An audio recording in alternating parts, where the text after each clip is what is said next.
The next topic we will be discussing is blood pressure. Blood pressure is measured by this unit called millimeters of mercury. It's a unit of pressure. And in order to identify a blood pressure, we need to find two things. We need to find the systolic pressure and the diastolic pressure. Blood pressure is expressed as two numbers. So you could say that normal blood pressure is 120 milligrams of mercury over, or millimeters of mercury over 70 millimeters of mercury. What does that mean? The systolic pressure is on the top. The diastolic pressure is on the bottom. We measure this with this device over here called a sphygmomanometer. We also call it a blood pressure cuff. That's the more generic term. Well, how does this work? It closes off the flow of blood on the brachial artery. So the brachial artery is the artery in your arm. You pressure off the cuff as far as it can until you don't hear anything, until you close off the blood flow of your brachial artery. Then your doctor will deflate the cuff until they hear a sound. When they hear a sound, they note the measurement. The first sound that they hear is the systolic pressure, so that's the top. That indicates that that represents the ventricles contracting. A normal blood pressure is approximately 120 milligrams of mercury. People will listen for a sound with a stethoscope. Oftentimes nowadays it's done automatically through a machine. Then the pressure will release in the machine or the cuff until they hear a second sound, and this sound is an indication of the diastolic pressure. This is where the ventricles relax and are refilling with blood. Normal diastolic pressure is between 70 and 80 milligrams of mercury. What is systolic pressure? Systolic pressure is the heart contracting and relaxing. The pressure is caused by ventricular contraction. Remember, the ventricles are at the bottom of your cell or your heart. The AV valves close, the AV valves cause the sound, and the semilunar valves open. With systolic pressure, this is the sound of the blood heading out of the heart into the lungs and the body. What happens when you have systolic failure, when there's a problem with your systolic blood pressure? That might indicate that the walls of the heart are thin and not contracting as strongly as they should.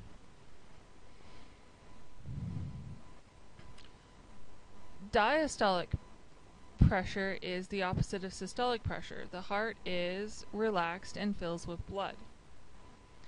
The AV valves open, the semilunar valves close, and the pressure is highest in the arteries close to the heart. So all of the blood is being moved into the body.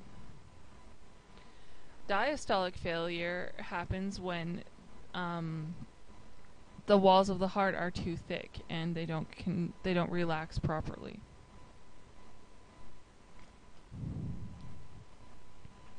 So what happens to the pressure in the blood vessels? The pressure in the blood vessels, you can see that this is a nice graph. The pressure is highest in the arteries and lowest in the veins. The pressure is highest in those vessels that are closest to the heart and lowest in those vessels that are farthest away from the heart. So as the blood moves from your arteries to your veins, the blood pressure gets lower. What happens to the blood vessels pressure in capillaries?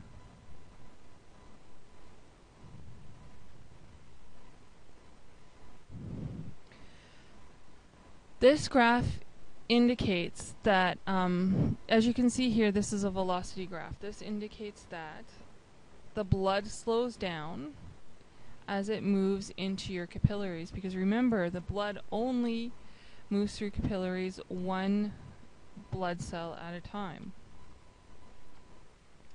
Why does the blood slow down in capillaries? It slows down because diffusion is a passive process and it needs time to work properly.